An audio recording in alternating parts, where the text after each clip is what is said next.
दोस्तों, स्वागत है आपका तीसरे पार्ट में। यहाँ पे हम सीजनल विंड के बारे में बात कर रहे थे और इससे पहले हमने ला नीनियो और एल नीनियो की बात करी हुई थी। पर चलिए अभी मैं आपको अच्छे से एक्सप्लेन कर देता हूँ, क्योंकि जैसा कि मैंने आप सभी लोगों से कहा था कि आपको मैं बताऊंगा कि एल नीनियो और ला नीनियो क्या होते हैं। चलिए, अब एक नॉर्मल सेल मैंने आपको बताई है, फेरल और हेडली और पोरल सेल मैंने आपको बताया हुआ है। उसमें आपने क्या सुना है कि जहाँ पे वार्म करंट होती है, क्योंकि हीट वहाँ पे होगी तो हवा कहेगी मैं नीचे नहीं रुकूंगी, मैं ऊपर जा रही हूँ। जब वो ऊपर जाएगी तो वो बारिश करेगी। ये कहाँ हो रहा है? ये इंडिया के हमारे पास में हो रहा है। इंडिया के पास समझ सकते हैं कि अगर आप इस साइड जाएंगे तो अमेरिका आपके इंडिया के पास में है ना। इसको इस रेफरेंस से लीजिए कि ये ऑस्ट्रेलिया है, इधर आपका इंडियन ओशन है। तो इंडियन ओशन के पास में ही पहले नॉर्मल कंडीशन में इंडियन ओशन की तरफ बारिश होगी। ठीक, इंडियन ओशन के ईस्ट साइड में बारिश हो रही है। इससे आपको कई सारी चीज़ें क्लियर होंगी कि आप कभी कंफ्यूज नहीं होंगे। और या फिर आप ये सोच सकते हैं कि ऑस्ट्रेलिया में, नॉर्मली ऑस्ट्रेलिया में बारिश होती है। नॉर्मली कहाँ बारिश होती है? ऑस्ट्रेलिया में बारिश होती है नॉर्मल कंडीशन में। हवा ऊपर गई, यहाँ से अब नीचे आई, तो इस एंड में क्या हुआ कि यहाँ पे जब सबसाइड करेगी, इसमें जेट स्ट्रीम भी होती हैं, आपकी जेट स्ट्रीम का भी इफेक्ट होता है, वो भी शिफ्ट होती हैं। तो वो हम किसी दिन और बात करेंगे, पर अभी एक नॉर्मल कंडीशन में आप ऐसे जीएस में लिखेंगे, आपको कोई समस्या नहीं होगी। समझने के लिए आप ऐसे समझिए। फिर यहाँ पर गिरी, तो अब इधर से हमेशा एक ट्रीटमेंट चलती रहती है, तो ये कोल्डर एयर इस तरफ लेके जाएगी ना। तो पर यहाँ पहुँचते पहुँचते एकदम इसकी ठंडी जो है धीरे धीरे वो गर्म हो जाती है, पर इतना इम्पैक्ट इसके ऊपर पड़ नहीं रहा है। लेकिन इस तरफ अगर कोल्ड एयर है तो यहाँ पे बारिश आपकी नहीं होगी। ये नॉर्मल कंडीशन है। चलिए, अब यहाँ पे क्या हो रहा है ये देखिए। उसी के साथ अगर मैं बारिश की, अगर उसकी बात करता हूँ वाटर की, तो आपको पता है कि वाटर टेम्परेचर यहाँ पे ज़्यादा है और वाटर टेम्परेचर यहाँ पे कम है। और इक्वेटोरियल थर्मोक्लाइन यानी अपवेलिंग हमें यहाँ पे कैसे देखने को मिलेगी? क्यों? क्योंकि ये ऐसे जा रहा है ट्रेड विंड। अब ट्रेड विंड जब किसी पानी के ऊपर जाएगी, अगर आपको मैं एक एग्जांपल देता हूँ, फॉर एग्जांपल ये सरफेस है, मैं ऐसे जा रहा हूँ किसी के ऊपर ना, तो मैं इसको ऐसे लेके जाऊँगा, ऐसे लेके जाऊँगा, तो ऊपर वाली सरफेस पे अगर हवा है उसको लेके आगे बढ़ रही है, उसको अपने साथ घसीट रही है, फ्रिक्शन डाल रही है, तो वो आगे की तरफ बढ़ेगी। कभी आप लोगों ने देखा है कि जब बारिश वारिश होती रहती है, आप किसी तालाब के पास बैठे हैं, या फिर आप, सबसे अच्छा, एक आपके घर में टब होगा ना, टब में या कटोरे में एक पानी भर लीजिए, कटोरे में पानी भर के ऐसे उस पर फूंक मारिए, ऐसे सरफेस पे ऐसे ऊपर लेके फूंक मारेंगे, तो आप हमेशा देखेंगे कि आपकी जहाँ फूंक लगेगी वहाँ से पानी हट जाएगा, वहाँ से पानी हट के उधर भागेगा कोने की तरफ। तो बस ऐसे ही है कि यहाँ पे अगर हवा चल रही है, ट्रेड विंड चल रही है, ये फूंक मार रही है, जब हवा ये फूंक मार रही है तो यहाँ पे ये इस तरफ भाग रहा है। तो यहाँ से जब जब उठ हटेगी तो हमेशा अर्थ इक्विलिब्रियम मेंटेन करती है। चाहे हम पानी की बात करें, चाहे हम बात करें यहाँ पे एयर की, तो यहाँ से जब हटी आपकी क्या क्या हटेगी? पानी हटेगा। तो यहाँ से जब आपकी लहरें हट गई तो नीचे वाली लहर ऊपर आ गई, यानी यहाँ पे अपवेलिंग जोन हमें देखने को मिल जाएगा। ठीक, चलिए यहाँ तक आपको समझ में आ गया है। फिर अब नेक्स्ट क्या होता है? नेक्स्ट हमें ये देखने को मिलता है एल नीनियो में कि पहले तो इधर कोल्ड था यानी कूल था, और इधर क्या था? इधर वार्म था। देख रहे हैं हम, पहले ऑस्ट्रेलिया की तरफ वार्म टेम्परेचर था, यहाँ बारिश हो रही थी, लेकिन अब यहाँ पे कोल्ड हो गया। जस्ट अपोजिट, एकदम अपोजिट चीज़ें हो गई एल नीनियो में। पर अब यहाँ देखेंगे, यहाँ पे वार्म हो गया। अब वार्म होगा तो यहाँ बारिश होनी चाहिए। बारिश देखिए, बारिश हो रही है, बिल्कुल बारिश होगी ही। ठीक, बारिश के साथ यहाँ पे क्या देखने को मिलेगा कि ये चीज़ यहाँ से यहाँ एक्सटेंड हो गई।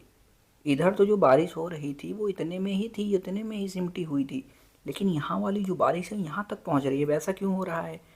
ये देखिए, for some reason El Nino और ला नीनिया का रीज़न पता नहीं होता, और ये क्लाइमेट अनप्रिडिक्टेबल चीज़ें होती हैं जिसका किसी को कोई आइडिया नहीं होता कि क्या कैसे हैं।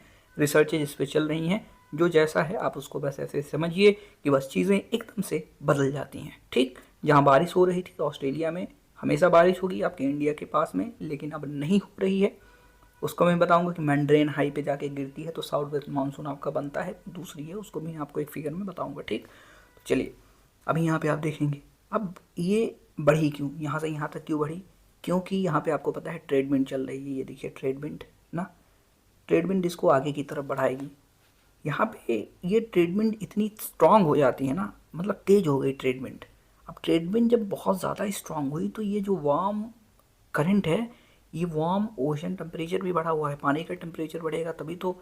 अब ये बताइए कि किसी सरफेस पे टेम्परेचर है, यहाँ पे वार्म टेम्परेचर है, यहाँ पे पानी, यहाँ पे वो ऊपर जा रहा है पानी लेके वेपर, और ऊपर बना रहा है क्या, बादल, और यहाँ पे बारिश हो रही है। तो हवा भी गर्म होगी, ऑब्वियस सी बात है। जब सरफेस होगा तो उससे लगने वाली हवा गर्म होगी। पहले सरफेस गर्म होगा, पहले हवा गर्म होगी, पहले सरफेस गर्म होगा, यानी पानी गर्म है, पानी गर्म है और फिर हवा गर्म है, पानी से हवा गर्म होती है, फिर हवा ऊपर जा रही है। तो इसका मतलब पानी अगर यहाँ से खूब तेज, कोई ऐसे आप तेज फूंक यहाँ से मारेंगे, पहले ये फूंक आराम आराम से थी तो बस यहीं तक इसका इम्पैक्ट आ रहा था, अब ये ट्रेड विंड बहुत स्ट्रांग हो गई, फूंक ज़्यादा तेज हो गई और यहाँ से यहाँ तक लेके जा रही है। ठीक, तो इतनी दूर में अब गर्म गर्म हो गई हवा, जब इतनी दूर में गर्म हवा हो गई तो इतनी दूर में एवोपरेशन होगा, तो ज़्यादा बारिश होगी, यानी भयंकर फ्लड्स आ सकते हैं, यहाँ पे बहुत ऐसी कंडीशन हो जाएगी। और यहाँ पे कूलर देन नॉर्मल टेम्परेचर है, कूलर देन नॉर्मल, अब यहाँ पे कूल होगा तो यहाँ पर क्या होगा, सूखा पड़ जाएगा। हर साल अगर आप देखेंगे 4-5 साल में जब ये फिनोमेना रिपीट होता है तो सूखा पड़ जाता है। और यहाँ से अगर हवा उठेगी नहीं, यहाँ पे हवा तो नीचे घुस रही है ना, तो यहाँ से जब हवा उठती थी, ये देखिए, यहाँ से जब हवा उठती थी तो ये जाके मैंड्रीन हाई पे यहाँ गिरती थी, मैंड्रीन हाई पे, जो कि आपके मालदीव्स के पास में, अगर आप देखेंगे जो आपका साउथ अफ्रीकन कॉन्टिनेंट है उसके पास में जाके गिरती थी, उसके पास से फिर ये हमारी इंडिया की तरफ आती थी, जिसको हम साउथ वेस्ट मानसून कहते थे, यानी वेस्ट ये और साउथ ये, यानी इस तरफ ऐसे भाग के जाती थी।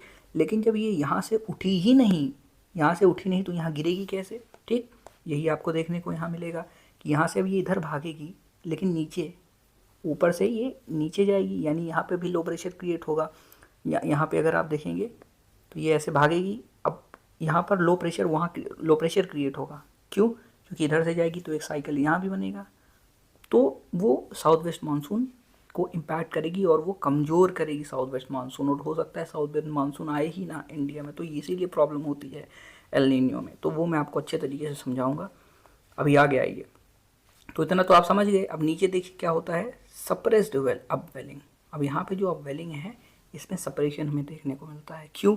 क्योंकि यहाँ से ऊपर से लेकर नीचे तक जो सरफेस का टेम्परेचर है ना, उसमें आपको बहुत ज़्यादा अंतर जो है, ये देखिए इतनी दूर है, इतनी है, ऊपर भी वार्म है, नीचे भी वार्म है, वार्म टेम्परेचर है। जब यहाँ पे कम टेम्परेचर था, ये देखिए, तो अच्छी तरीके से अपवेलिंग हो रही थी, लेकिन अब इतनी गर्मी पड़ी है कि यहाँ से पूरा इतना ही हो गया है, तो अपवेलिंग कैसे होगी? बहुत ज़्यादा अपवेलिंग इसमें हो नहीं सकती, तो सप्रेस्ड अपवेलिंग हमें देखने को मिलेगी।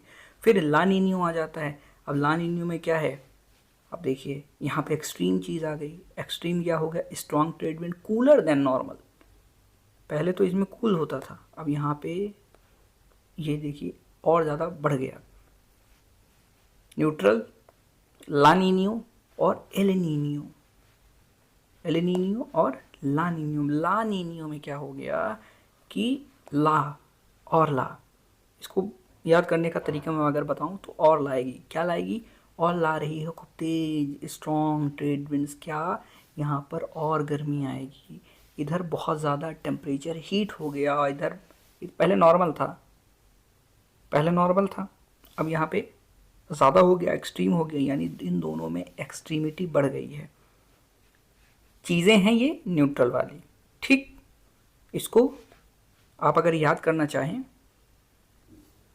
तो चलिए भी मैं आपको बताता हूँ कि आप कैसे इसको याद करेंगे। तो थोड़ा सा भी सोचा मैंने और मुझे इतना ध्यान में आया कि अगर आपको इसको ईजिली याद करना हो तो फॉर एग्जांपल यहाँ पे न्यूट्रल है, न्यूट्रल कंडीशन है, और यहाँ पे एल नीनो है या एल नीनियो, जिसको एक्चुअल में इसका प्रोनाउंसिएशन नीनियो होता है, क्योंकि यहाँ पे ऊपर देखिए एक ऐसे लगा हुआ है मार्क। तो एल नीनियो जो है इसको अगर हम ला नीना कहते हैं तो न्यूट्रल है। अब न्यूट्रल को अगर हम देखें, एल, एल मतलब क्या होता है? एनलार्ज कर देना, एनलार्ज कर देना। नीनियो यानी neutral, Niño neutral, Niño neutral, Niño से हम न्यूट्रल कहेंगे, नीनी यानी न्यूट्रल, और ओल अंत में लग गया हो मतलब अपोजिट, यानी एनालार्ज कर दिया न्यूट्रल के अपोजिट को। एल यानी एनालार्ज, नी मतलब न्यूट्रल, नीनिया मतलब नीनियो, नीनी, नीनिया यानी न्यूट्रल, और ओ यानी अपोजिट को, ओ से अपोजिट समझ लीजिएगा अंड में, और एनलार्ज कर दिया, अपोजिट को एनलार्ज कर रहा है। अपोजिट को क्या बताता हूँ? अपोजिट, यहाँ वार्म था, यहाँ कोल्ड है, यहाँ कोल्ड, यहाँ कूल था, यहाँ वार्म है, लेकिन इसको एनलार्ज करा और बढ़ाया है। यहाँ पे अगर इतना ही वार्म होता, लेकिन इसको और बढ़ा के यहाँ तक वार्म कर दिया, एनलार्ज हुआ ना। ठीक, इतना आप याद कर लीजिए कि जो एनलार्ज करे, ई एल एनलार्ज, नीन नीन मतलब न्यूट्रल, ओ मतलब अपोजिट, यानी जो न्यूट्रल के अपोजिट को एनालार्ज करके यहाँ से यहाँ तक वार्म कर रहा है उसको हम एल नीनो कहते हैं। और ला नीना क्या है, लार्ज करे नीनिया, नीना नीनिया न्यूट्रल को, न्यूट्रल आ है, यानी जो लार्ज करे किसको, न्यूट्रल को। ओ नहीं लगा है, अपोजिट है नहीं, ए लगा है, यानी लार्ज कर रहा है न्यूट्रल को। लार्ज न्यूट्रल को लार्ज कैसे करेगा कि यहाँ पे कूल है तो कूल बढ़ा के हम यहाँ तक कर दिए। देखिए इसको आप ऐसे इस तरीके से याद कर सकते हैं, आपको कोई भी समस्या नहीं होगी और ईजिली आपकी ये दिमाग में भी चीज़ें बैठ जाएंगी। तो इसको मैं एक सेपरेट वीडियो के रूप में भी अपलोड कर दूंगा और उसके बाद इसको मैं आपकी इसमें कोर्स में भी ऐड करूँगा, तो इसको आप अलग से भी देख सकते हैं, वो वीडियो मैं आपको अलग से डाल दूंगा। ये वाली इतने पार्ट्स 14 मिनट की हो रही है देख रहा हूँ मैं, और ये आपके कोर्स में तो ऐड रहेगा ही, मतलब आपके चैप्टर के साथ। अब जब ये स्ट्रांग होगा तो अब यहाँ पे क्या हुआ कि अब जैसे ज़्यादा एयर जा रही है यहाँ पे स्ट्रॉन्गर अपवेलिंग हमें देखने को मिलेगी, क्योंकि सी सरफेस जो टेम्परेचर है वो टेम्परेचर ऊपर नीचे क्या है, ऊपर नीचे टेम्परेचर जो है यहाँ पे देखेंगे तो यहाँ पे कूलर टेम्परेचर है और स्ट्रॉन्गर अपवेलिंग यहाँ पे हमें देखने को मिलेगी, क्योंकि ट्रेड विंड बहुत ज़्यादा स्ट्रॉन्ग हो जाती हैं। ग्लोब पे दिखा देता हूँ कि average monthly sea surface temperature compared with 1991 और 2020, यानी 1991 से 2020 के बीच में एवरेज जो मंथली जो सी सरफेस टेम्परेचर है उसके बारे में बता रहा है ये। और यहाँ पे देखेंगे अगर अक्टूबर देखेंगे तो ला नीनिया फेज ना, देखिए la nina phase colder than usual ocean temperature, ये अक्टूबर 2022 है और ये मई 2023 है, यानी अक्टूबर नवंबर दिसंबर बीतने के बाद जब आपकी गर्मी आई नेक्स्ट टाइम में तो यहाँ पे warm L Niño developing in east Pacific, तो यहाँ पे ईस्ट पैसिफिक पे टेम्परेचर वार्म हो जाता है। पहले आप देखेंगे तो यहाँ पे टेम्परेचर आपका कोल्डर है, ये देखिए ईस्ट पैसिफिक ओशन की क्या बात होती है कि प्रशांत महासागर है आपका, ईस्ट पैसिफिक ओशन यानी वेस्ट साइड, ईस्ट साइड आपके अगर पैसिफिक ओशन होगा तो वेस्ट साइड आपका किसका होगा, कोस्टल साइड होगा। तो या तो वेस्ट कहिए आप, वेस्ट ऑफ द अमेरिका, या फिर east of the Pacific ocean, यानी यहाँ वेस्ट यहाँ ईस्ट और वहाँ ईस्ट तो वहाँ वेस्ट, यानी ईस्ट और वेस्ट जैसे नॉर्थ और साउथ होते हैं, जैसे प्लस और माइनस होते हैं, पॉजिटिव निगेटिव होते हैं, वैसे आप हमेशा याद रखिएगा किसी भी जगह अगर आपको ये दिमाग लगाना है कि मैं कैसे डायरेक्शन को पता करूँ किसी भी ओशन से रिलेटेड, तो आपको एक चीज़ करनी है, जैसे पॉजिटिव और निगेटिव होते हैं, प्लस माइनस होते हैं, नॉर्थ और साउथ होते हैं, जैसे पोल्स होते हैं, उसी हिसाब से अगर कहीं भी ये बात आ जाती है कि हम किसी कोस्ट पे खड़े हैं या फिर हम बात कर रहे हैं ओशन या लैंड की, तो वहाँ पे ईस्ट और वेस्ट एक साथ होने वाले हैं। ठीक, ईस्ट और वेस्ट, अगर ऊपर कोई है वैसे मोस्टली आपको ईस्ट और वेस्ट ही देखने को मिलेंगे, नीचे देखेंगे तो नॉर्थ और साउथ, यानी दो डायरेक्शन एक साथ होंगी, अपोजिट डायरेक्शन ईस्ट और वेस्ट। अब यहाँ पे ऐसा नहीं होगा कि यहाँ पे ईस्ट आ जाएगा यहाँ पर नॉर्थ है, कहाँ नॉर्थ है ही नहीं, ईस्ट वेस्ट ईस्ट वेस्ट, इसके कंपैरिजन में ये ईस्ट है, इसके कंपैरिजन में ये वेस्ट है, बस इतनी बात आप याद रखिएगा। अगर वो कोस्ट की बात करेगा यानी अगर वो लैंड की बात करेगा तो लैंड से ये वेस्ट है, और अगर ये ओशन की बात करेगा तो लैंड यहाँ से ईस्ट की तरफ है। ये चीज़ आप हमेशा याद रखिएगा, क्योंकि सेंटेंसेस में कई बार आपको दिक्कत हो जाती है समझने में। फिर क्या होता है कि पहले अगर आप देखेंगे ला नीनियो फेज, जहाँ पे कोल्डर यूजुअल ओशन टेम्परेचर है, यहाँ पे कोल्ड है, फिर यहाँ पे वार्म होगा, और जब वार्म होगा तो ट्रेड विंड आगे इसको लेके जाएगी, आगे हम वो आगे फिगर में देखते हैं। ये फेज़ मई में होगा, तो ये चीज़ पहले आप इसको डेट पे ध्यान दीजिए। फिर अक्टूबर 2023 की बात हो रही है, अक्टूबर 2022 मई 2023, यानी यहाँ से ये 6-7 महीने बीत गए हमारे, 8 महीने, और यहाँ से फिर ये क्या हुआ, अब अक्टूबर आ गया 2023 वाला। अब यहाँ पे पहले अगर आप देखेंगे तो यहाँ पे हीट थी ये वाली कोस्ट, अब ये हीट एक्सपेंड हो रही है, हीट देखिए यहाँ से ट्रेड विंड के साथ बढ़ गई है, ट्रेड विंड के साथ हीट बढ़ी है, यानी अगर यहाँ पे कोल्डर यहाँ पे वार्म है तो मतलब अपराइज होगी, अपराइज होगा तो बारिश यहाँ पे ज़्यादा होगी ना, बारिश ज़्यादा होगी, लेकिन यूजुअली ऐसा नहीं होता, नॉर्मल कंडीशन में ऐसा नहीं होता। नॉर्मल कंडीशन में आपके ऑस्ट्रेलिया के पास बारिश होती है, वो मैं आपको आगे वाले फिगर में दिखाऊंगा। फिर यहाँ पे देखिए, पर यहाँ पे अभी इधर बारिश होगी और उधर बारिश नहीं होगी, क्योंकि एक साइकिल पूरा होता है ना, तो वो मैं आपको चलिए अब आगे बताता हूँ। फिर आपको समझ में आ गई होंगी चीज़ें कि ला नीनिया, एल नीनियो, ये सारी चीज़ें क्या होती हैं। तो चलिए अभी हम बात करते हैं, अपने आगे टॉपिक पे बढ़ते हैं, और चलिए इधर सीजनल विंड पे आते हैं। ये सीजनल विंड क्या होती है, जो pattern of wind circulation is modified in different seasons. तो जो पैटर्न है विंड सर्कुलेशन का वो मॉडिफाई होता है अलग अलग सीजन में, due to shifting of regions, क्योंकि यहाँ पे शिफ्ट होता है किसका, रीजन्स का, of maximum heating pressure and wind belt. आपको पता है कि जैसा कि जब जहाँ हीट होती है वहाँ से हवा ऊपर जाएगी, जब हवा ऊपर जाएगी तो वो ऊपर जाएगी, लो प्रेशर क्रिएट करेगी, वहाँ पे दूसरी हवा आ जाएंगी। अगर कहीं और हीट हुई तो वहाँ पे दूसरी हवा आएगी और वो ऊपर जाके जो है फिर वो नीचे आएंगी, एक जगह किसी और जगह लो प्रेशर क्रिएट करेंगी। तो ये आपकी हीटिंग के ऊपर डिपेंड करता है। फिर प्रेशर वहाँ पे जो है लो प्रेशर है, हाई प्रेशर है, विंड बेल्ट क्या चल रही हैं, कौन कौन सी विंड आके फॉर एग्जांपल कोल्ड विंड हैं, ट्रेड विंड्स आ रही हैं और वहाँ पर वो इन्फ्लुएंस हो रही हैं किसी और चीज़ से, हीट ला रही हैं और अपने साथ कोल्ड करंट ला रही हैं, तो ये भी इम्पैक्ट करता है। The most pronounced effect of such shift is noticed in monsoon, और इसका सबसे ज़्यादा जो इफ़ेक्ट है हमें वो मानसून में दिखाई देता है, यानी मानसून में फील होता है। ठीक है, shift is noticed in monsoons. तो मानसून्स में हमें देखने को मिलेगा specially over south east Asia. हमारे साउथ ईस्ट एशिया में आपको पता है कि जैसा कि मैंने आपको बताया अभी मैंडरीन हाई से फिर वहाँ पे आपकी साउथ वेस्ट मानसून जो है वो पहुँचती हैं। You would be studying the details of monsoon in the book India physical environment NCERT 2006।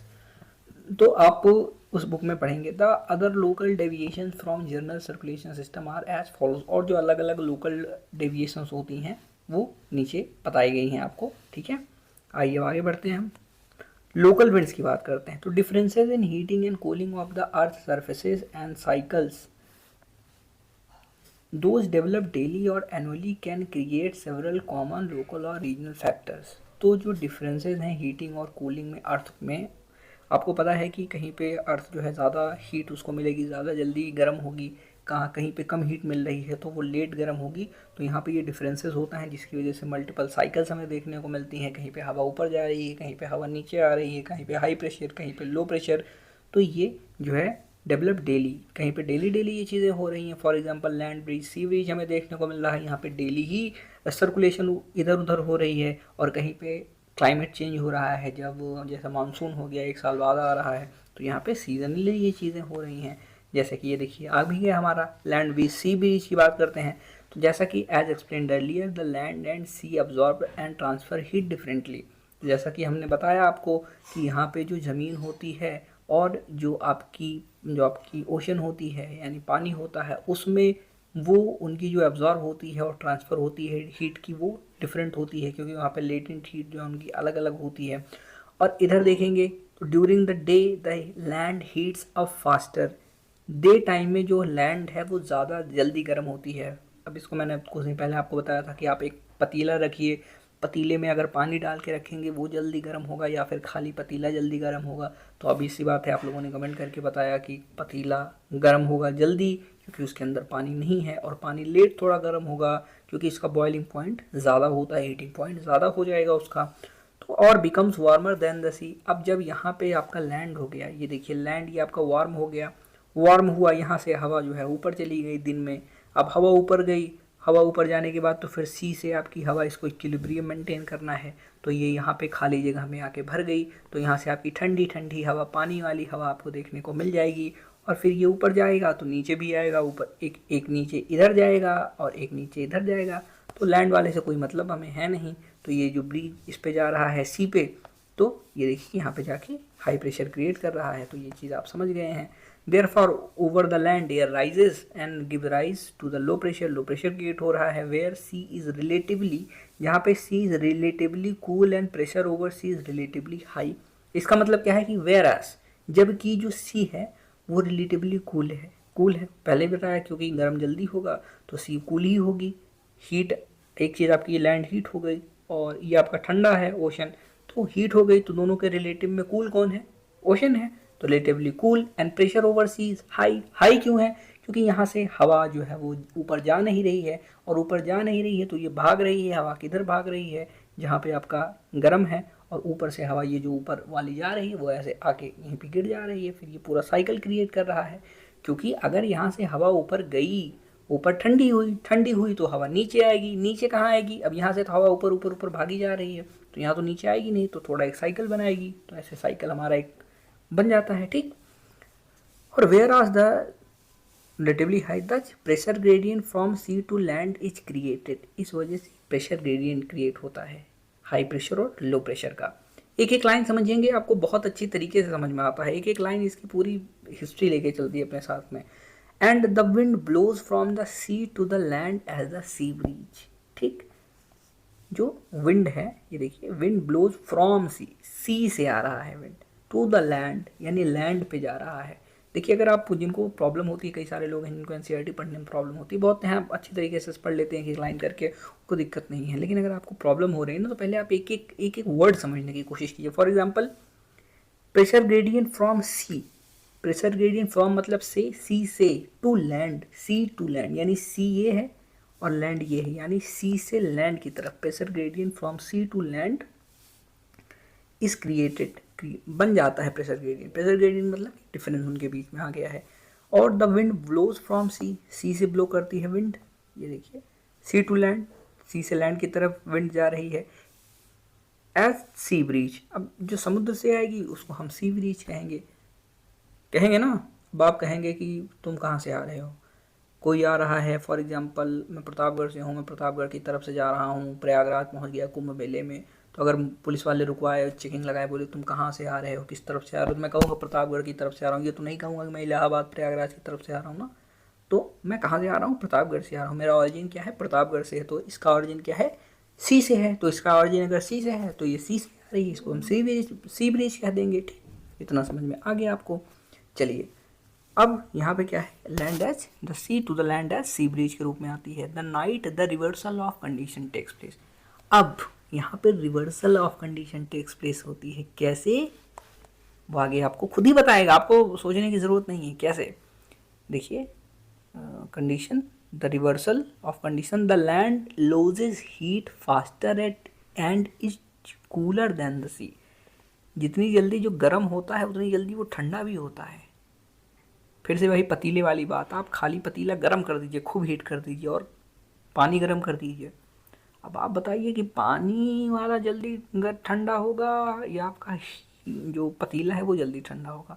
और अब ये सी बात है, जो कम है जिसमें आप देखेंगे उसको कम टाइम लगा है, जल्दी से हीट ट्रांसफ़र हो रही है, इसी वजह से जल्दी गर्म हुआ, तो इस वजह से वो जल्दी कूल भी हो जाएगा, क्योंकि वहाँ पे हीट ट्रांसफ़र हमें ज़्यादा देखने को मिलेगी। ठीक, तो ये हो गया ठंडा।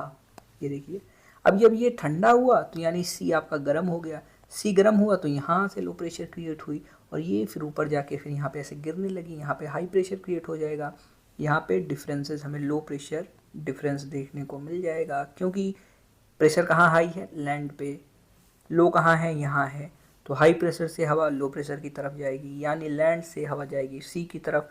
फिर वही एग्जांपल आता है, अब मैं जो है इलाहाबाद का हूँ, इलाहाबाद से लौट रहा हूँ, प्रयागराज से लौट रहा हूँ, प्रतापगढ़ जा रहा हूँ, तो कहे प्रतापगढ़ वाले पूछे कि कहाँ से आ रहे हो भैया, कहाँ से आ रहे हो, तुम्हारी जर्नी का ऑरिजिन क्या था, तो कहेंगे भैया मैं तो प्रयागराज से मेला घूम के आ रहा हूँ, तो कहेंगे अच्छा आओ, ठीक, समझ गए आप, तो मैं इलाहाबाद की तरफ से आ रहा हूँ, तो मैं यहाँ पे प्रयागराज की तरफ से आ रहा हूँ, तो मैं यहाँ से लैंड की तरफ से आ रहा हूँ, तो इस वजह से इसको हम लैंड ब्रिज के रूप में कहेंगे। The land loses is faster and is cooler than the sea, the pressure gradient is from the land to the sea and hence land breeze result, और इस वजह से लैंड ब्रिज हमें देखने को मिलती है। नेक्स्ट आती है माउंटेन एंड वैली विंड्स। अब हम माउंटेन और वैली विंड्स के बारे में बात करेंगे। ये क्या होती हैं, इन माउंटेनियस रीजन, जो आपका माउंटेनियस रीजन होता है, during the day the slope get heated. देखिए क्या कह रहा है कि ड्यूरिंग द डे यानी डे टाइम में जो आपका स्लोप है, यहाँ पे फिगर नहीं बनाया है, ठीक, मैं बना देता हूँ। ये आपका ये हो गया और ये आपका ये हो गया, माउंटेन एंड वैली, ये वैली है, समझ लीजिए ये वैली है। इसमें क्या कह रहा है कि डे टाइम में यहाँ पे हमारे सूरज जी हैं, सूरज देवता हैं, ठीक, इधर कर, ठीक है, यहीं कर देता हूँ मैं। अब यहाँ से during the day the slope get heated, ये स्लोप है, ऐसे हीट हो रहा है, यहाँ पे स्लोप पे आ रही है हीट, ठीक, slope get heated and air move up slope and fill the resultant gap. अब यहाँ से जो ये है, ये देखिए, ये जब गर्म हुई तो यहाँ से हवा ऊपर जाएगी, हवा ऊपर जाएगी, ऊपर गई ना हवा, ठीक, समझ रहे हैं ना। जब ये गर्म होगी तो यहाँ से हवा ऊपर जाएगी। अब हवा यहाँ से ऊपर गई तो नीचे वाली तो हवा ठंडी थी, नीचे वाली हवा ठंडी है, तो इसको यहाँ पे लो प्रेशर क्रिएट हुआ, लो प्रेशर क्रिएट हुआ तो ये ठंडी वाली हवा इक्विलिब्रियम मेंटेन करने के लिए इसको पहुंच जाएगी। ठंडी हवा हमेशा से दाता होती है, क्या उसके पास ज़्यादा होता है तो ये नहीं कहती कि मैं किसी को नहीं दूंगी। देखिए हमें इन्वायरमेंट भी सोसाइटी सिखाता है, कैसे नेचर भी सोसाइटी सिखाती है, एक एथिक्स सिखाती है, एक प्रिंसिपल होती है कि अगर आपके पास ज़्यादा है ना तो आप सामने वालों को दो अगर उसको ज़रूरत है। यहाँ पे देखिए कम हुआ, फॉर एग्जांपल इसके पास भी 100 है, इसके पास भी 100 है, कांस्टेंट कभी नहीं होता, 98 मान के चलिए फॉर रेफरेंस 100, तो यहाँ पे 100 यहाँ पे 100, लेकिन इसका 50, ये गर्मी आई, इसके 50 भाग गए, बोले बहुत गर्मी लग रही है हम ऊपर जाएंगे, तो वो ऊपर चले गए। अब यहाँ पे 50 बचे और यहाँ पे 100 हैं, तो ये कहेगा हमारे सबके पास बराबर बराबर होना चाहिए, देयर शुड बी इक्वलिटी, जो कि इंसान नहीं समझते हैं ना, तभी तो इनइक्वलिटी भरी हुई है। लेकिन नेचर के साथ ऐसा नहीं, कोई भेदभाव किसी के बीच में भेदभाव यहाँ पे नेचर में नहीं होता है, सबकी अपनी स्ट्रेंथ एंड वीकनेसेस होती हैं। तो यहाँ पे यहाँ से आइए, ये देखिए ये यहाँ से आई यहाँ तक, यानी अब ये 100 है तो जाओ 50 को दे के आओ, तो यहाँ आई, यहाँ पे दोनों बराबर करने की कोशिश करेंगे। वही चीज़ ये कह रहा है कि air moves up slope, up slope नीचे से वैली से ऊपर जा रही, अप स्लोप जा रही है, यहाँ से हवा ऊपर गई, ठीक, and fill the resultant gap, और जितना भी गैप है, 50 का गैप है, 40 का गैप है, वो भर देती है। The air from the valley blows up the valley. देखिए ये जो मैंने आपको बताया ये आगे बता रहा है। मुझे सबसे अच्छी चीज़ क्या लगती है, आपको कुछ भी सोचना नहीं पड़ता। एनसीईआरटी जिसको पढ़नी आ गई ना उसको कुछ भी सोचना ही नहीं पड़ता, उसको अपने आप आगे बताएगा। मैं आपको ऐसे समझाया, मैं आगे देख रहा हूँ कि वैली ब्लोज अप, खुद ही बता रहा है कि आगे जाएगी, ठीक। अब द विंड इज नोन, इस विंड को हम क्या कहते हैं, वैली ब्रीज। फिर वही बात हो गई, कहाँ से आ रहे हो, आसमान से तो आ नहीं रहे ना, तुम वैली से आ रहे हो तो मैं आपको वैली ब्रिज कहूँगा, ठीक है। अब नाइट में क्या होता है, द स्लोप्स गेट कूल, जो जल्दी गर्म होता है वही जल्दी ठंडा होता है, ठीक है। And dense air descent into the valleys. अब जल्दी से, अब यहाँ पे एक चीज़ थोड़ी सी डिफरेंट काम करेगी, वहाँ पे low pressure high pressure create हो रहा था, यहाँ पे थोड़ी अलग टेक्निक काम करती है। क्या, एक तो ये जल्दी कूल हुआ तो ये हीट नहीं हुआ है, ये मत सोचिएगा कि ये हीट हो गया, ना ना ना ना ना, यहाँ पे हीटिंग वगैरह हमें देखने को नहीं मिल रही है। समझाता हूँ मैं आपको कैसे। आइए ऊपर एक नया फिगर बनाता हूँ तो उसमें आपको मैं अच्छे से समझाता हूँ, ठीक। चलिए ये आपकी वैली है, ठीक। अब यहाँ से ये नाइट आ गया, ये आपका चंदा मामा आ गए। अब चंदा मामा में क्या हुआ, ये कोल्ड हो गई, जल्दी से हीट हुई थी, अब जल्दी से ये कूलर हो गई, ठीक। During the night the slope get cooled and the dense air descent. अब यहाँ पे एक तो ऊपर है, ऊपर समझ लीजिएगा, ऊपर है, ऊपर हुआ यानी एलिवेशन पे है, ग्रेविटी उसके ऊपर लगेगी, पर यहाँ पे ये हीट तो होगी नहीं, क्योंकि एक चीज़ आप देखेंगे कि उसमें क्या होता था, लैंड जल्दी गर्म हो जाती थी, तो गर्म होने की वजह से यहाँ पे हमें देखने को मिलती, जब कोल्ड होती थी तो उसमें टेम्परेचर का डिफरेंस होता था, इसमें भी टेम्परेचर का डिफरेंस आएगा। लेकिन इसमें दो चीज़ें काम करेंगी, एक चीज़ ये काम करेगी कि एक स्लोप पे है तो जब ये भारी होगी तो ये अपने आप नीचे की तरफ भागेगी ड्यू टू ग्रेविटी की वजह से नीचे आ रही है।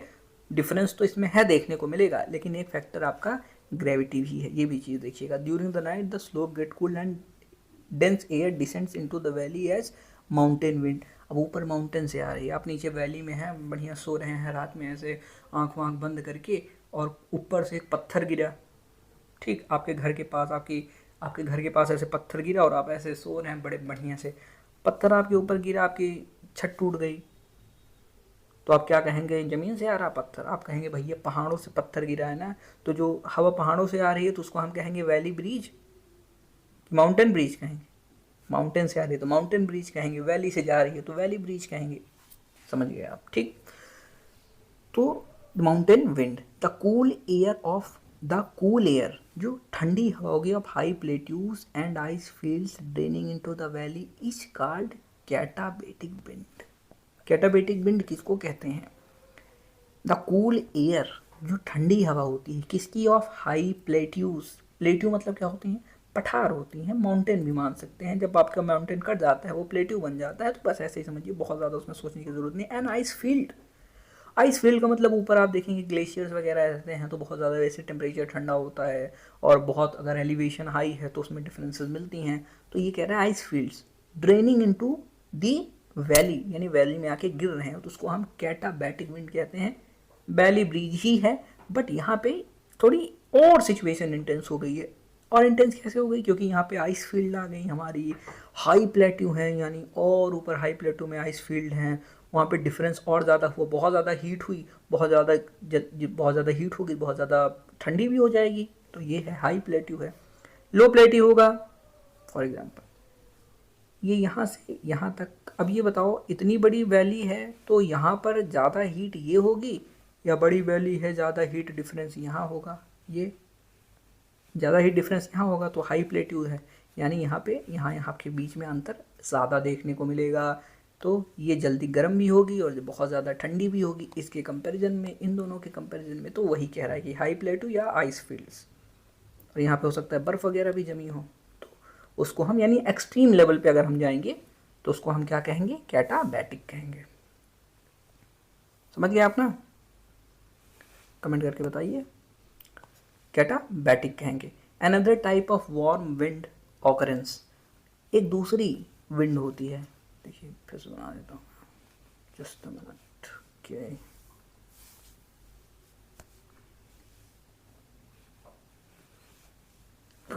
कह रहा है क्या, another type of warm wind यानी एक दूसरे प्रकार की warm wind occurs on levered side.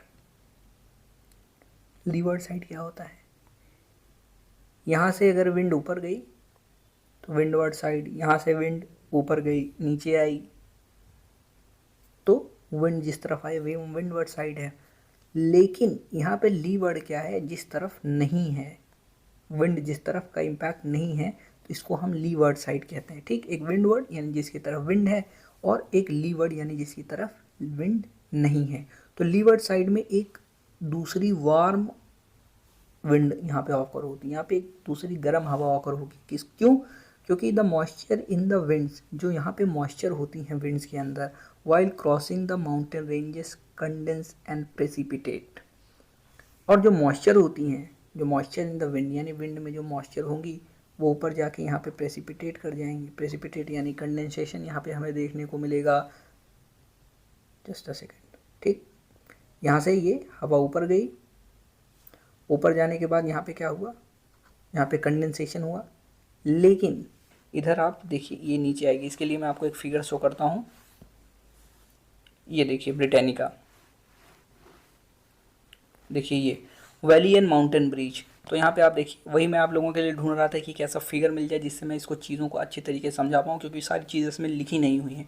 यहाँ देखिए कूल एयर जब ऐसे नीचे आएगी ना तो ये वार्म एयर जाके ऐसे सर्कुलेट हो रही है, ठीक। लेकिन जब क्या होगा कि ये देखिए जब बीच में कूल एयर आ रही तब ऐसा हो रहा है ना, लेकिन जब ये वैली पकड़ के आएगी, ठीक, आइए देखिए जब ये बीच बीच में सीधे सीधे आ रही, क्योंकि यहाँ से ये उठी हवा, हवा ऊपर गई वैली पकड़ के तो ये वार्म हुई।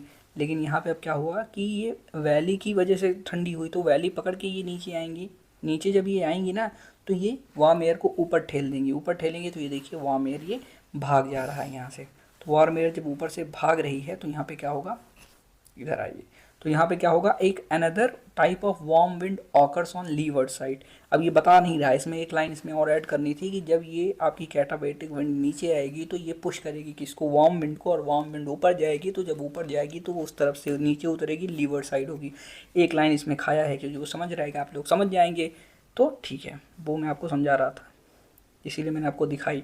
तो यहाँ पे एक another type of warm wind occur होगी लीवर्ड साइड में, यानी इस साइड में आएगी, और इसको क्या कहते हैं, the moisture in the wind, mountain range में जो मॉइस्चर है in the wind while crossing the mountain ranges, इस को रेंज को क्रॉस करते हुए कंडेंस करता है और प्रेसिपिटेट करता है। यहाँ पे ये ऊपर जाएगी, क्योंकि ये नीचे से ऊपर वार्म विंड ऊपर गई, क्योंकि ये डिस्प्लेस हो गई है। जो भी विंड थी बहुत ज़्यादा वार्म तो होगी नहीं, ऑब्वियस सी बात है, पर ये क्योंकि ठंडी वाली नीचे आ रही है, अब ये ठंडी नीचे आएगी तो ज़बरदस्ती, जैसे फ्रंट होते हैं, आपने पढ़ा होगा ना फ्रंट के बारे में, तो फ्रंट अब है, अब कूलर वाली अगर फ्रंट टकराती है तो कूलर वाली नीचे चली जाती है, और जो ये वार्म फ्रंट है उसको ऊपर उठना पड़ता है, ज़बरदस्ती उठना पड़ता है। तो कुछ ऐसे ही प्रोसेस हैं, ये एक दूसरे से ऐसे लिंक रहते हैं, आपको वहाँ पे चीज़ें अलग अलग कॉन्सेप्ट को एक साथ जोड़ना पड़ता है, तब वो आपको समझ में आती है, ठीक है।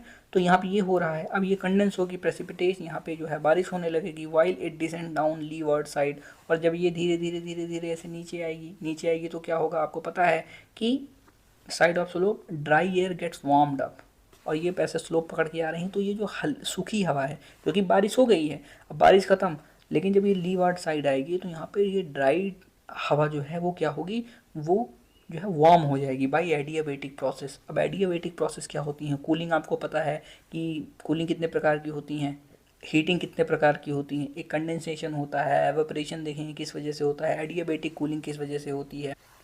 तो ये फिगर देखिए आपको ज़्यादा बेटर तरीके से समझ में आएगा कि यहाँ पे देखिए ये ऐसे जा रही है, ये हीट लेके आ रही है, और इधर देखिए यहाँ पे इसने बारिश कराई, अब ये बारिश कराने के बाद ये जो है वो हवा यहाँ से ड्राई हो गई। अब ड्राई होगी जब नीचे आएगी तो यहाँ पे एडियाबेटिक प्रोसेस होती है। एडियाबेटिक प्रोसेस का मतलब क्या होता है कि देखिए जैसे ये नीचे आ रही है, अब यहाँ पे नीचे आएगी तो सरफेस से कांटेक्ट में होगी, सरफेस से अगर ये कांटेक्ट में होगी ना तो यहाँ पे हीट का ट्रांसफ़र हमें देखने को मिलेगा। और आपको पता है कि ड्यू टू हीट अब सन रेज आ रही हैं तो यहाँ पे ये सरफेस जो है, एक चीज़ ये होगी कि नीचे आ रही है तो इसमें फ्रिक्शन लग रहा है, उसकी वजह से भी हीट हो सकती है। दूसरी चीज़ क्या है कि यहाँ पे हीटेड है सरफेस, उसकी वजह से भी हीट हो सकती है। तो ये चीज़ें आपको देखने को मिलेंगी। तो चलिए मैं यहाँ पे वापस लौट के आता हूँ। ठीक, यहाँ पे लीवर्ड साइड में, और ये कंडेंस फिर व्हेन जब डिसेंड करती है down leeward side the slope, dry air gets warmed up by adiabatic process.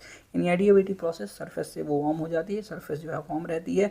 This dry air में result the snow in dry air में melt the snow in short time, और अपने साथ साथ वो पिघला देती है बर्फ़ को भी, जिस वजह से वो नीचे बर्फ़ पिघल जाएगी। तो उसमें आपको पता ही है कि इधर से ये, चलिए इसको हटा दिया मैंने, बर्फ़ पिघलेगी तो पानी नीचे आएगा, ये आपको पता है।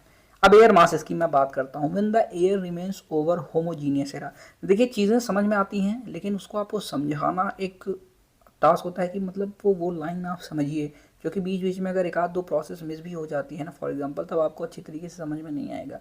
तो इस वजह से अलग अलग फिगर्स और ग्राफ्स वगैरह दिखाने पड़ते हैं जिससे आपको चीज़ें एक जगह समझ में आए। जब दोबारा आप इस बुक को उठाएं तो आप रेफरेंस ले पाएँ कि हाँ ऐसी चीज़ें ये थी वो थी, तो इंटरकनेक्टेड होते हैं। कहीं कहीं चीज़ें थोड़ी कॉम्प्लेक्स हो जाती है ज्योग्राफी में, अगर हम देखेंगे आपकी एनसीईआरटी में कहीं कहीं चीज़ें तो बिल्कुल आसान है, स्मूथ मक्खन की तरह चलती रहती है।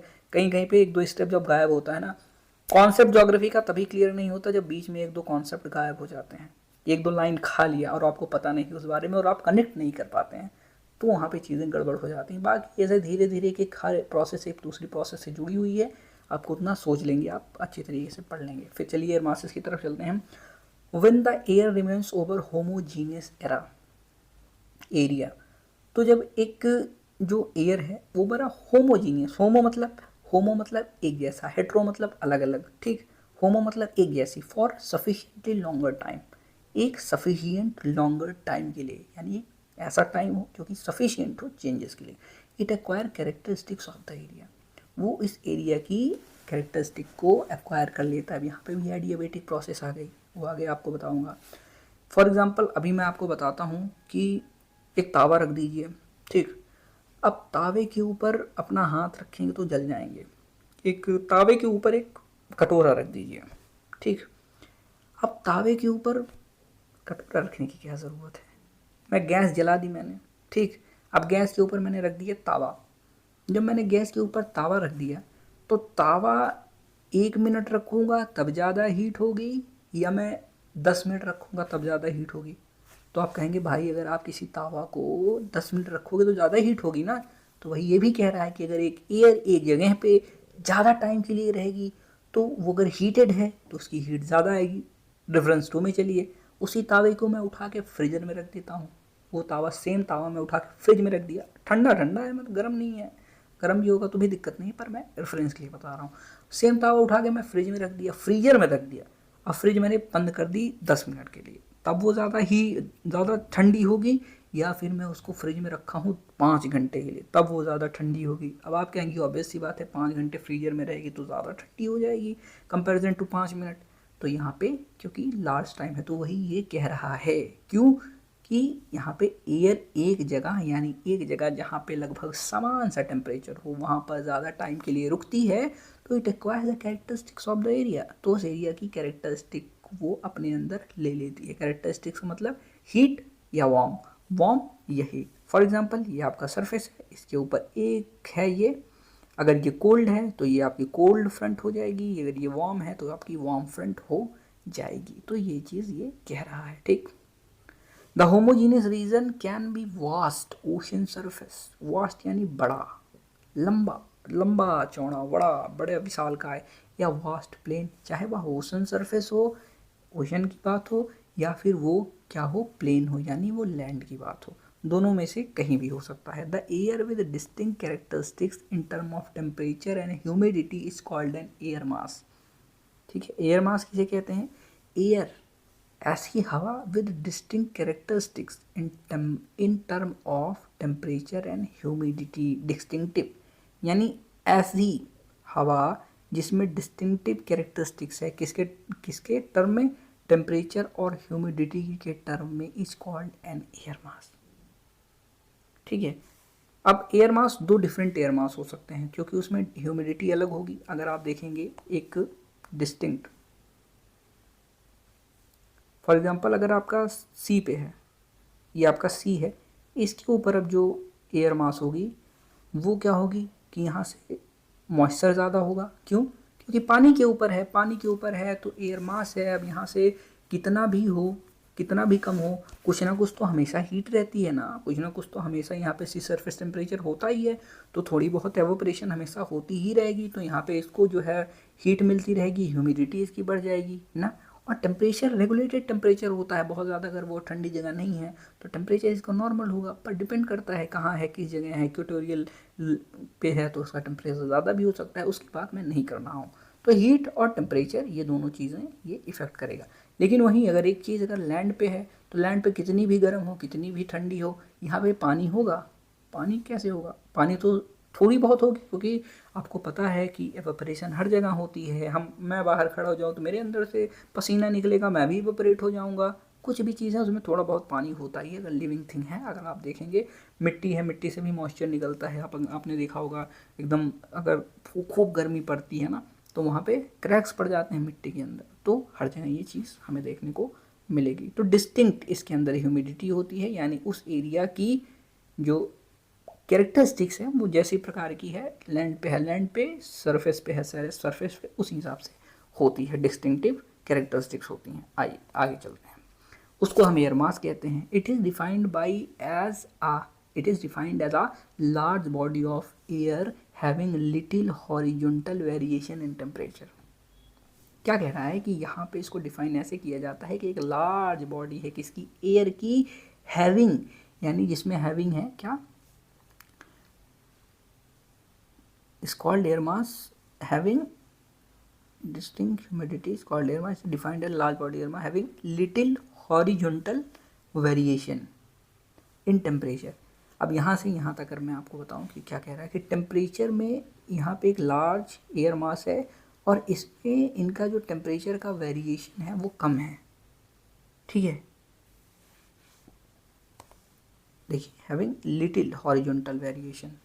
और ऐसा मैंने आपको पहले ही बताया कि कांस्टेंट चीज़ कुछ हो नहीं होती, यहाँ पे आपको कांस्टेंट चीज़ें कुछ नहीं मिलती हैं, ये आपको मानना पड़ेगा, ये आपको समझना पड़ेगा कि यहाँ पर कभी ऐसा नहीं हो सकता कि 20 डिग्री अगर इसका टेम्परेचर है तो हर जगह ये 20 डिग्री ही होगी। क्योंकि अगर आप इक्वेटर पे खड़े हुए हैं, यहाँ से कोई एयर मास है आपकी पोल की तरफ जा रही है, तो ऑब्वियस सी बात है अगर 20 किलोमीटर लंबी आपकी एयर मास है वो, तो 20 किलोमीटर में अगर नहीं 20 डिग्री कम हो रहा है तो 0.1, 0.2, 0.5, 1 डिग्री, ऐसा कुछ इतना तो कम होगा ना, कांस्टेंट कभी नहीं होता। लेकिन बहुत ज़्यादा डिफरेंस नहीं है। तो ये कह रहा है कि ऐसी जगह जहाँ पे हॉरिजेंटल मतलब यहाँ से यहाँ तक एक वर्टिकल होता है, और वर्टिकल में हमेशा याद रखिएगा, वर्टिकल में कभी भी डिफरेंस जो है वो कांस्टेंट नहीं होगा। ऊपर जाएंगे तो हमेशा गर्मी होगी, नीचे आएंगे तो हमेशा ठंडी होगी, मतलब वार्म टेम्परेचर होगी। ऊपर जाएंगे हमेशा जो है हीट वहाँ पे कम हो जाती है। आपको पता है कि ऊपर जाएंगे तो टेम्परेचर कम होता रहता है, तो नीचे हमेशा गर्मी, ऊपर हमेशा ठंडी, यही होता है। ठीक, ये चीज़ आप हमेशा याद रखिएगा। तो इसमें हॉरिजेंटल जो है बात कर रहा है, यानी ऐसे ऐसे बात कर रहा है। ठीक, अब द होमोजीनियस सरफेस जो एक समान एक तरह के टेम्परेचर वाली over which air mass form is called source region. और ऐसी जगह जहाँ पे वो टेम्परेचर, उसको ऐसी जगह मिल रही है जहाँ पे लगभग कांस्टेंट सा सेम सा टेम्परेचर है, बहुत ज़्यादा अंतर उसमें नहीं है, तो वो जो सोर्स है, वो जो जगह है जहाँ वो पैदा हो रही है एयर मास, उसको हम क्या कहते हैं? उसको हम सोर्स एयर मास कहते हैं। ठीक, चलिए अब ये चीज़ आपको याद कर लेनी है। आइए आगे बढ़ते हैं। The air mass masses are classified accordingly to the source region। और ये जो एयर मासेस होते हैं अपने सोर्स रीजन के हिसाब से क्लासीफाई किए जाते हैं, जिसमें 5 मेजर इसमें सोर्सेज यहाँ पे हमें देखने को मिलती हैं। पहला, warm tropical and sub tropical oceans. तो आपके ट्रॉपिक्स पे जो ट्रॉपिक है आपको पता है, Tropic of Cancer, Tropic of Capricorn और इक्वेटर। तो यहाँ पे अगर आप देखेंगे warm tropical and sub tropical, तो ट्रॉपिकल और सब ट्रॉपिकल दो ऊपर देखेंगे 60 डिग्री 30 डिग्री। यहाँ पे अगर आप देखेंगे तो इसमें वार्म होगा, क्यों? ऑब्वियस सी बात है, ये इक्वेटर के पास में तो वार्म होगी। फिर एक होता है the sub tropical hot desert, एक जगह और है सहारा डेजर्ट हो गया, सब ट्रॉपिकल हॉट, वहाँ पे एक्सट्रीम क्लाइमेट हमें देखने को मिल रहा है। एक्सट्रीम क्लाइमेट है तो वहाँ पे जो इंटेंसिटी है, यानी जो वहाँ पे एयर मास होगी वहाँ पे भी क्रिएट होगी, पर वो क्या होंगी, उसकी जो टेम्परेचर होगी वो ज़्यादा होगी। ठीक, इसलिए इसको अलग से एक जगह दे दी गई है। The relatively cold high altitude ocean, और एक होता है आपका आर्कटिक हो गया, अंटार्कटिक हो गया, इसके पास वाले आपके जो रीजन्स हो गए ना, ग्रीनलैंड हो गया, इसके पास जो आपका सी है उसमें देखेंगे तो बहुत ज़्यादा जो आपकी टेम्परेचर है वो कम होती है, और इस वजह से ये क्या होगी कि कोल्ड हाई लैटीट्यूड ओशंस, जो हाई लैटीट्यूड पे ओशन है वहाँ पे जो आपकी टेम्परेचर है, ये जैसे मैं बना देता हूँ यहाँ पे, ये देखिए, ये यहाँ वाले जो ओशन वाले एक एयर मास यहाँ हो जाएगी आपकी। ठीक, the very cold snow covered continent in high latitude,